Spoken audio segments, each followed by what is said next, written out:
शेरावाली दा साचे दरबार की जय। जगदियां जोता वाली माता तेरी सदा ही जय हो। जय करे मेरी ज्वाला माई जी दा साचे दरबार की जय। जय करे वीर बजरंगी हर हर महादेव। जय करे शेरावाली दा साचे दरबार की जय।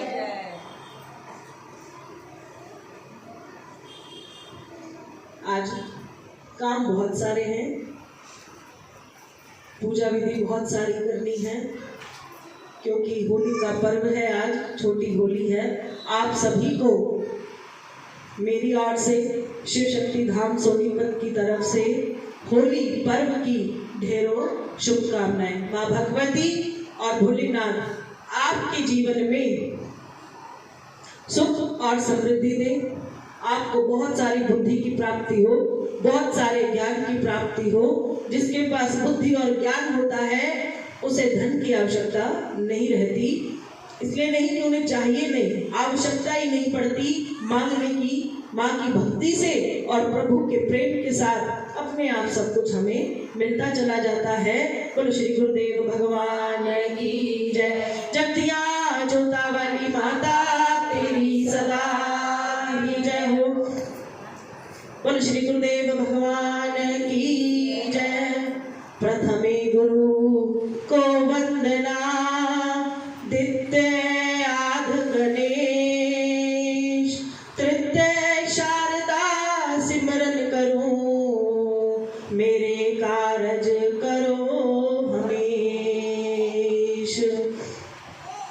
आनंदी आनंद करे, कल्याणी कल्याण, 8 पहर 64 घड़ी, दे चरणा दा ध्यान मेरी माँ। जय करे शेरावाली दा साचे दरबार की जय। बोल श्री गुरुदेव भगवान की जय हो। क्योंकि जब तक आपके जीवन में गुरु नहीं आते तब तक आप ईश्वर को ही नमन करते हैं, क्योंकि ईश्वर ही हमारे सब प्रथम गुरु हैं। और जब बड़े गुरु आपको कहते हैं कि अब आपको जीवित संसारिक कोई गुरु मिल जाए, तब आप प्रथम गुरु को नमन करें। उसी के बाद द्वितीय आध गणेश और तृतीय शारदा सिमरन करें कि मेरे कारज करो हमेश। हे शारदे माँ, हे माँ शेरावाली, हे माँ आदिशक्ति माँ, मेरे जीवन के जो कार्य करने के लिए तुमने मुझे इस धरती पर भेजा है, उन सभी कार्यों को पूरा करने के लिए मुझे केवल आपका आशीर्वाद चाहिए। कार्य का मतलब तुम्हारी मनोकामना नहीं कि तुम्हारे कौन से काम की करेगी। जिस कार्य के लिए इस शरीर को, इस आत्मा को आपको धरती पर भेजा गया है, वही काम आपको मेरे अपने आशीर्वाद के साथ कराने हैं। कह दो जय माता दी। जय करे शेरावाली दा साचे दरबार की जय। बोलो श्री गुरुदेव भगवान की जय। जय करे शेरावाली दा साचे दरबार की जय। गुरुदेव को नमन करना है, गुरुदेव को प्रणाम करना है, क्योंकि ये होली कई बार आपने खेल ली होगी, लेकिन इस बार होली पर आपको गुरु की प्राप्ति, जिसको प्राप्ति हुई है, अभी गुरु की प्राप्ति हुई है, हो सकता है गुरु नाम की प्राप्ति हो सकता है गुरु दीक्षा की प्राप्ति हो। इसलिए जय जय गुरुदेव, जय जय गुरुदेव, जय गुरुदेव, जय गुरुदेव। धीरे धीरे बोला जय गुरुदेव, जय जय गुरुदेव, जय गुरुदेव, जय गुरुदेव। जय गुरुदेव, जय जय गुरुदेव, जय गुरुदेव, जय गुरुदेव। जय गुरुदेव, जय जय गुरुदेव। जय गुरुदेव, जय गुरुदेव। ताली का हाथ में है तो ताली बजाएं। अगर ईश्वर ने हाथ नहीं दिए तो मैं नहीं कहूंगी। मेरे पास कंठ भी है और हाथ भी है। जय गुरुदेव, जय जय गुरुदेव, जय गुरुदेव, जय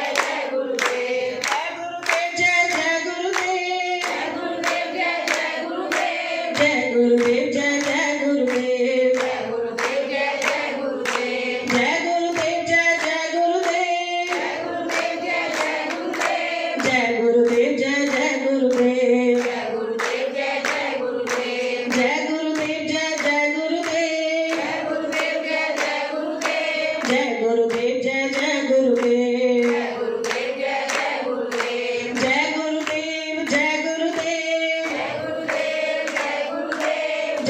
गुरुदेव जय जय गुरुदेव जय गुरुदेव जय जय गुरुदेव जय गुरुदेव जय जय गुरुदेव जय गुरुदेव जय जय गुरुदेव जय गुरुदेव जय जय गुरुदेव जय गुरुदेव जय जय गुरुदेव जय गुरुदेव जय जय गुरुदेव जय गुरुदेव जय जय गुरुदेव सुख करता है जय गुरुदेव करता है जय गुरुदेव सुख करता है जय गुरुदेव करता है जय गुरुदेव जय गुरुदेव जय जय गुरुदेव जय गुरुदेव जय जय गुरुदेव जय गुरुदेव जय जय गुरुदेव जय गुरुदेव जय जय गुरुदेव जय गुरुदेव जय जय गुरुदेव जय गुरुदेव जय जय गुरुदेव जय गुरुदेव जय जय गुरुदेव जय गुरुदेव जय जय गुरुदेव जय गुरुदेव जय जय गुरुदेव जय गुरुदेव जय जय गुरुदेव जय गुरुदेव जय जय गुरुदेव जय गुरुदेव जय जय गुरुदेव सुख करता है श्री गुरुदेव करता है श्री गुरुदेव सुख करता है श्री गुरुदेव करता है श्री गुरुदेव सुख करता है श्री गुरुदेव करता है श्री गुरुदेव जय गुरुदेव जय जय गुरुदेव जय गुरुदेव जय जय गुरुदेव जय गुरुदेव जय जय गुरुदेव जय गुरुदेव जय जय गुरुदेव जय गुरुदेव जय जय गुरुदेव जय गुरुदेव जय जय गुरुदेव दुख हरता है मेरे गुरुदेव करता है मेरे गुरुदेव दुख हरता है मेरे गुरुदेव करता है मेरे गुरुदेव जय गुरुदेव जय जय गुरुदेव जय गुरुदेव जय जय गुरुदेव जय गुरुदेव जय जय गुरुदेव जय गुरुदेव जय जय गुरुदेव जय गुरुदेव जय जय गुरुदेव जय गुरुदेव जय जय गुरुदेव गुरुदेव जय गुरुदेव जय जय गुरुदेव जय गुरुदेव गुरुदेव जय गुरुदेव जय गुरुदेव जय गुरुदेव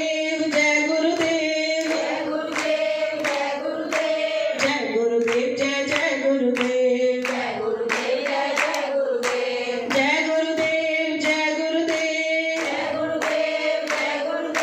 जय गुरुदेव जय जय गुरुदेव जय गुरुदेव जय जय गुरुदेव जय गुरुदेव जय जय गुरुदेव जय गुरुदेव जय जय गुरुदेव श्री गुरुदेव भगवान की। क्योंकि सुख करता और दुख करता गुरुदेव है, ये बात सत्य है। लेकिन ये सत्य कैसे है? क्या आप सोचते हैं कि कोई व्यक्ति शरीर है जो सुख आपके लिए करेगा और दुख आपके सारे हर लेगा? ये तो सांसारिक विचार है। लेकिन कहा कि जिसके घर में गुरु आ जाते हैं तो वहां ईश्वर की कृपा हो जाती है। शारीरिक गुरु क्या कर सकते हैं? क्योंकि गुरु का तो शरीर है और उसके दांत में भी दर्द हो सकता है, उसके पेट में भी दर्द हो सकता है। अब ऐसा गुरु जिसके अपने पेट में दर्द है वो मेरा कल्याण कैसे करेगा? ऐसी ये संसारिक विचार है। लेकिन अभी आप सब इतने आगे तक नहीं गए कि आपको ये पता चले कि जो शारीरिक बल गुरु का है, वो जो बल की मैं बात कर रही हूँ वो ईश्वर बल होता है। और प्रभु की आज्ञा के बिना इस संसार में पत्ता भी नहीं हिलता, तो कोई भी गुरु नहीं बनता। लेकिन कहा कि अगर प्रभु ने गुरु बना दिया और आपने उसके वरदान को वरदान नहीं रहने दिया और केवल आपने ऐसा बना लिया कि ये आपका जो वरदान है ये दूसरों का अहित करने के लिए भी काम आ सकता है, तो कहा कि प्रभु ने कि मेरा वरदान सिर्फ तब काम करता है जब आप दूसरे की भलाई के लिए कार्य करते हो। खुद के लिए भी काम ना करोगे तो ये विफल हो जाएगा, क्योंकि दूसरों के कल्याण में ही गुरु का कल्याण छुपा होता है। इसलिए उन्होंने कहा कि सुख करता, जब भी आप कुछ भी करोगे तो किसके लिए कर रहे हो? अपने गुरु के लिए कर रहे हो, तो ईश्वर के लिए कर रहे हो, तो आपके जीवन में प्रारब्ध कटते चले जाते हैं और खुशियों का आगमन होता चला जाता है। इसीलिए मात्र केवल गुरु की आवश्यकता होती है। आपके पास कोई गुरु नहीं होता या आपके पास भगवान नहीं है तो भी हम एक पत्थर को भी अगर रोज जय गुरुदेव या भगवान का नाम लेकर पूजने लग जाते हैं तो थोड़े दिनों के बाद हमारे जीवन में चमत्कार होने लग जाता है। कह दो जय माता दी। क्योंकि ये जो चमत्कार है यही तो सबकी दुनिया देखना चाहती है। उसे लगता है कि अगर हमारा भगवान है तो सबको चमत्कार करके वो दिखाए। कहा कि ये भगवान है, कोई जादूगर नहीं है, क्योंकि जादूगरी केवल 2 पल की होती है और प्रभु का जो वरदान है वो जन्म जन्मांतर तक होता है। इसलिए केवल पहली परिभाषा को समझना बड़ा जरूरी है कि आप जिस गुरु की पूजा करना चाहते हैं कि कहा ये गुरु तो बिल्कुल मेरे जैसा लगता है, इसके कपड़े पहनने का तरीका मेरे जैसा है, या रहना खाना पीना भी हमारा अलग नहीं है, तो फिर इसमें ऐसा क्या है? तो क्या तुम्हारे मन में कभी भाव आया कि मैं दूसरों का कल्याण कर सकूं? क्योंकि ये सत्य नहीं है। क्योंकि ईश्वर की जब तक इच्छा नहीं होती वो किसी के हृदय में ये भाव नहीं पैदा करता कि मैं अपना कल्याण छोड़कर सामने वाले का कल्याण शुरू कर दूं। जैसे ही आपके हृदय में ऐसी भावना पैदा होती है तब क्या होता है, प्रभु स्वयं धरती पर आकर उन्हें अपना आसन दे देते हैं। कह दो जय माता दी। इसलिए भगवान ने कहा कि एक बार मेरा अपमान कर दोगे तो मैं सह लूंगा, मेरे भक्त का अपमान हुआ तो भगवान ने कहा कि मैं भी सह नहीं सकता। और गुरु चाहे तो भगवान की जगह पर आपकी गलती को माफ कर दे, पर भगवान गुरु की जगह आपके पास कभी भी नहीं आते। क्यों? भगवान कहते हैं कि ये तो अपना भला छोड़कर तेरे भले का में लगा हुआ है, दिन रात मेरी पूजा केवल इसलिए कर रहा है कि हे प्रभु इन बच्चों का कल्याण हो जाए। तो ऐसे व्यक्ति को, ऐसे गुरु को अगर आप गाली देते हैं या अपने मन में उसके लिए अच्छा विचार नहीं रखते तो भगवान ने कहा कि मेरा भी हृदय कांपता है कि मुझे तो तुमने देखा ही नहीं, अगर मैं तुम्हारे सामने आ जाऊं तो न जाने तुम मेरा क्या हाल करोगे। तो भगवान ने कहा कि जब तुम्हें दया ही नहीं है, करुणा ही नहीं है, तुम्हारे हृदय में प्रेम ही नहीं है, उस व्यक्ति के लिए नहीं है जो झूठे को ही सही जो ये कह रहा है कि हर पल तुम्हारा कल्याण हो। क्योंकि हर कोई ये बात नहीं कहता, झूठ को भी नहीं कहता। अगर कोई झूठ को भी कह रहा है तो तुम्हें उसकी बात को सर्वमाननीय करना चाहिए। कह दो जय माता दी। क्योंकि कहा आगम निगम बखानी, इस शब्द को आपने कई बार सुना होगा। हम आरती करते हैं तो हम कई बार बोलते हैं आगम निगम बखानी। तो मैंने कहा कि आप लोग बार बार बोलते हैं, क्या मुझे कोई बच्चा बता सकता है कि आगम और निगम बखानी क्या है? कह दो जय माता दी। किसी को पता है? कुछ थोड़ा बहुत एक ही बारे में कह दो जय माता दी। जय माता दी।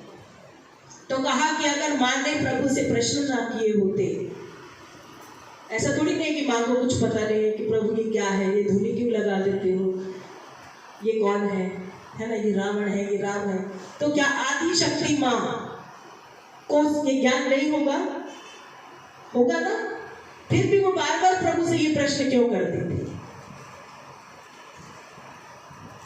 क्योंकि अगर वो प्रश्न नहीं करती तब कहीं पर भी कोई भी ग्रंथ या पुराण लिखे नहीं जाते। तो उन्होंने कहा कि आगम निगम बखानी ये 2 ग्रंथ ऐसे हैं जिसमें प्रभु ने प्रश्न के उत्तर दिए। एक किताब ये है जिसमें सारे प्रश्न हैं कि प्रभु आपने संसार क्यों बनाया? तो प्रभु उसे उत्तर देते हैं कि संसार मैंने इसलिए रचाया ताकि आपको सत्य और असत्य का ज्ञान हो सके। नहीं तो ऐसा संसार होता, सभी बहुत अच्छे लोग होते, कोई मेहनत ही ना करनी पड़ती, लेकिन ऐसा कभी भी नहीं हुआ।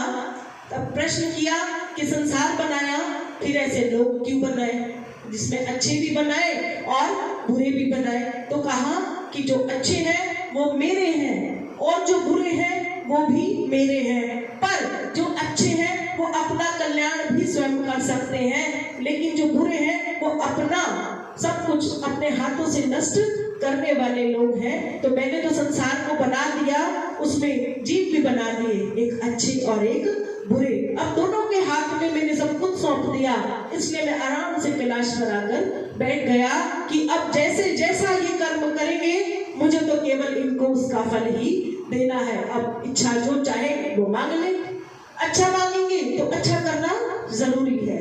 तो ये बुद्धि में मैंने इनके डाल दिया। इसी प्रकार माँ ने बहुत सारे प्रश्न करे कि आपकी पूजा विधि किस प्रकार की है प्रभु?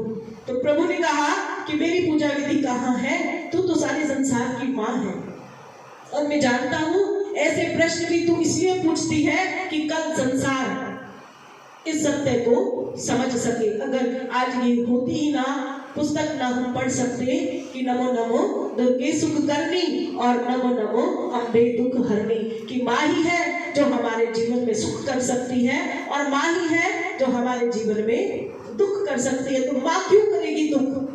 माँ कुछ नहीं कर रही, माँ तो ये बता रही है कि अगर आप अच्छा करोगे तो प्राप्ति अच्छी की है। नमो नमो दुर्गे सुख करनी, आप माँ को नमन करो कि हे माँ मेरे जीवन में सुख कर।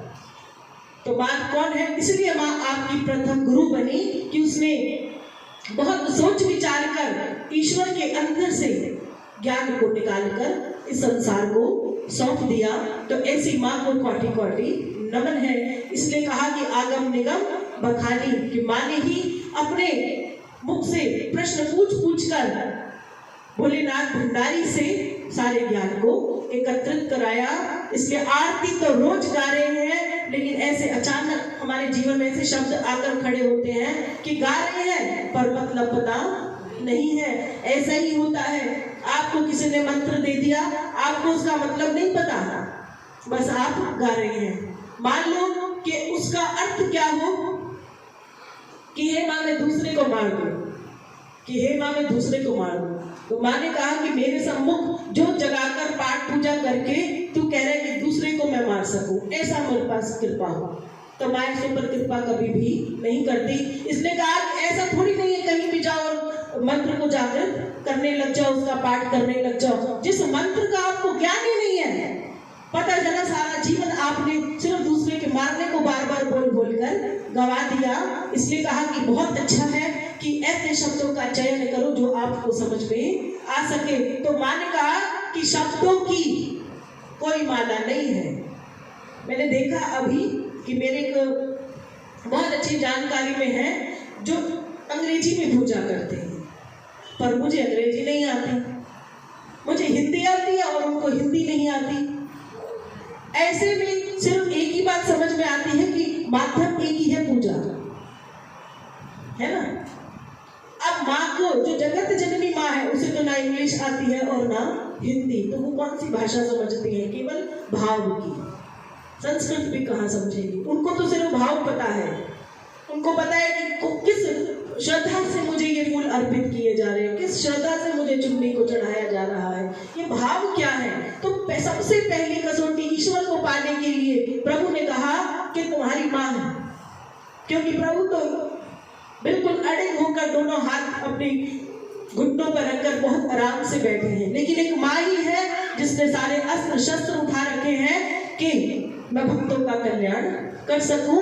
तो प्रभु ने कहा कि ठीक है, कलयुग में तू ही धरती पर आ जाना, तू ही आ जाना और जो भी तू ज्ञान मुझसे पा रही है वो अपने बच्चों को जाकर सिखा देना। सिर्फ इसलिए मैंने कहा कि सबसे पहली जो गुरु है वो कौन है? आपकी अपनी माँ है, माँ जगत जननी माँ। कहा कि एक बारी के लिए आपके जीवन में आपकी अपनी माँ ना हो चल जाएगा, लेकिन कहा कि माँ रूपी शब्द को मेरी नजर से मैं कहती हूँ, अगर माँ ना बोल सको तो कह दो मेरी भक्ति, कह दो जय माता। अब आपकी भक्ति झूठी तो आपकी माँ भी झूठी, आपकी भक्ति सच्ची तो आपकी माँ भी सच्ची। अब जिसके जीवन में माँ ना हो तो वो जीवन बेकार है, तो जिसके जीवन में भक्ति ना हो वो जीना भी बिल्कुल बेकार है। तो किसकी भक्ति को मैंने कहा? माँ की भक्ति को कहा कि अगर तुम्हें समझ नहीं आ रहा कि ये कौन है तो छोड़ो इस चक्कर को, आप सोचो कि भक्ति आपकी माँ है, माँ आपकी भक्ति नहीं है। अगर विचार ऐसा है तो उसको उल्टा कर दो, कह दो कि जो मेरी भक्ति है वो मेरी माँ है, कि अगर मेरी माँ ही ना होती तो इस धरती पर मेरा जन्म होना बिल्कुल मुश्किल था। उसी प्रकार अब मेरी भक्ति नहीं होगी तो भी मेरा जन्म होना बिल्कुल मुश्किल है। यानी मैं आ तो गया जब मुझे कुछ नहीं आता, आज इसकी भक्ति से मैंने ज्ञान को पाया है तो मैंने बुद्धि को पा लिया। जब मैंने कहा ज्ञान और बुद्धि आ गई, तब आपके पास अगर 100 का नोट है तो बड़े ही तरीके से आप उसे खर्च करेंगे, तो उसमें से बचा भी लेंगे। अभी ना ज्ञान है और ना बुद्धि है। दुकानदार से बोला कितने का सामान है, उसने कहा 120 का।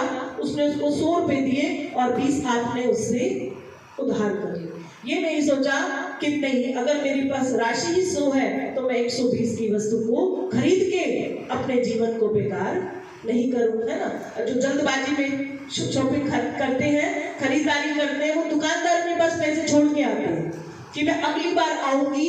कितना भरोसा है, पता नहीं है कि उस दिन भी मेरे पास पैसे होंगे या नहीं होंगे, और इस बीच में मेरे को कुछ हो गया, मैं मर गई, तब मैं क्या करूं। फिर मैं उसी पैसे का कर्जा उतारने के लिए फिर पता नहीं कितनी योनियों को पार करके मुझे फिर कर्ज को देने के लिए वापस आना ही आना है। अगर आपने किसी को पैसा देने का वादा कर दिया कि भैया मैं आऊंगी जरूर, तो उसने कहा कि मुझे भी तेरा इंतजार है, इस बीच कोई भी मर गया तो याद रखना फिर आपको जन्म देना होगा और फिर आकर पैसे देने होंगे, और तो फिर किसी पे एहसान ही का। अभी तो तुम पर एहसान हो रहा है कि तुमने वो कर्जा उतार दिया। कह दो जय माता दी। इसने कहा कि मैं कुछ और बोलना चाह रही थी, पर मैंने कहा इस गद्दी पर बैठकर जो वो चाहती हैं वहीं से बात को शुरू कराती हैं और वही सब कुछ बोलती हैं। तो ऐसा नहीं है, मैं नहीं जानती कि कौन सी भक्ति है, मेरी तो बहुत सरल और सौम्य भक्ति है। हो सकता है ना सरल, इसमें किसी मात्रा की आवश्यकता नहीं है। तो सरल भक्ति में किसी चीज की आवश्यकता नहीं है, मंत्र भी जाप ना हो तो भी कोई समस्या नहीं है। बस केवल कहते हैं कि एक बार अगर आप गुरु मुख से कुछ भी सुन लेते हैं, कोई भी गुरु अगर आपके मुख से आपको कुछ कह देता है तो उसकी जो ध्वनि है वो कई गुना अनंत आपके शरीर में वास कर जाती है। कहा इसलिए जब गुरु दीक्षा लेते हैं तो मंत्र को वापस से बोलना नहीं चाहिए कि उतना आपके जीवन में जो अभी कटोरी गिरती है तो एक बातने का आवाज आती है, वो आवाज कहाँ से आती है। कटोरी तो गिर गई ना, उसके भी 2 सेकंड के भीतर भीतर एक आवाज आती है। अभी घंटी बजाओगे, बजाने के बाद भी एक आवाज है। मैंने बोल दिया पर उसके बाद भी तुम्हारे अंदर एक आवाज है। अगर वो आवाज है तो इसका मतलब वही ईश्वर है जो दिख भी नहीं रहा और बज भी रहा है और आपको सुन भी रहा है। इसलिए भगवान को किसी रूप में बांटना नहीं है। होली का पावन पर्व है, मैंने बहुत सारी पूजा विधि अपने हिसाब से, अपने मन विचार से आप सबको बताई, और ऐसी पूजा को हमें करना चाहिए कि हम धरती पर आए ही पूजा करने के लिए। तो हमें जहां से भी पता चले कि हमें पूजा करनी चाहिए तो कर ले। ऐसा क्यों होता है? मुझे आज ऐसा लगा कि मैं कभी कभी सोचती हूँ कि मान लो कोई व्यक्ति इतनी पाठ पूजा करता है और कोई यहाँ आकर भी पाठ पूजा नहीं करता, इसका मतलब अभी भगवान की अनुमति उनके लिए नहीं हुई है। अभी भगवान की अनुमति तो नहीं है, लेकिन अगर आप हृदय में सारा दिन सिमरन करो कि मुझे भी भगवान की पूजा करनी है, क्या मुझे भी ऐसा करना है, हर रोज अगर आप इस बात को करेंगे तो भगवान आपको कहेगा कि इतना गिड़गिड़ा रही है इस कार्य को करने के लिए, तो वो क्या कह देती हैं, तथास्तु, जाकर। जैसे ही उन्होंने तथास्तु कहा कि कर, कर्म में आ जा, इसका मतलब माँ आपसे प्रसन्न होने लगी है। और जब तुम नहीं कहोगे तो वो भी कभी अपने मन में ये विचार नहीं करती कि आपको पाठ पूजा करनी है या माँ की किसी रूप में सेवा करनी है। और अगर वो आपको ऐसा भाव पैदा कर दे अब खुद से, अभी तो आप कह रहे हो कि मुझे भी करनी है, और एक दिन आप सिर्फ सोए हो और रात को आपको ऐसा ख्वाब आ जाए, स्वप्न में आ जाए कि मैं मंदिर की झाड़ू लगा रही हूँ, है ना, तब ये क्या है? तो या माँ अपार प्रसन्न है आपसे कि वो खुद ही कह रही है कि अब तू आ जाओ मंदिर में झाड़ू लगा ले, घर की तूने बहुत लगा ली, अब तू इस सेवा में आ जा, मेरी सेवा कर। समझ रहे हो मेरी बात? कि जब उसने कहा कि आ मेरी सेवा कर, तो फिर वो आपसे कितनी प्रसन्न होगी। और जैसे वो प्रसन्न होना शुरू हो रही हैं, तो आप झाड़ू लगाते जाओगे, आप सेवा करते जाओगे माँ की, तो आप अपार प्रसन्न होने लग जाओगे। प्रसन्नता अर्थात आपकी जो जीवन, इस जीवन के जो कष्ट हैं वो अपने आप कटने शुरू हो जाएंगे। जय करे श्री रमनिदान।